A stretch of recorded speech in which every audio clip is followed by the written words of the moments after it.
Hi everyone, in this video I will show you that how you can download and install Revolution Idol game on your PC.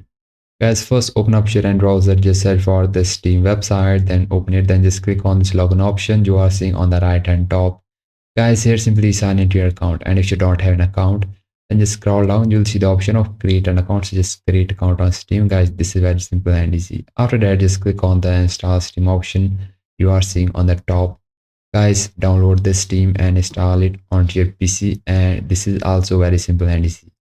After that, open up the Steam, then just log into your account, then just click on the top search box and just type here the Revolution Idol, and this game appear on the top. So just open up this Revolution Idol game.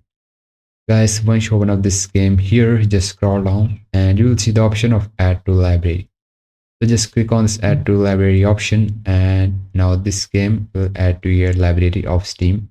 Just click on the option of OK, then just go to the library of Steam, and on the left hand side just find this game, just search for it.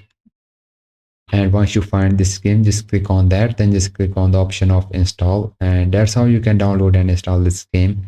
If you find this video helpful, so please like it, and bye bye.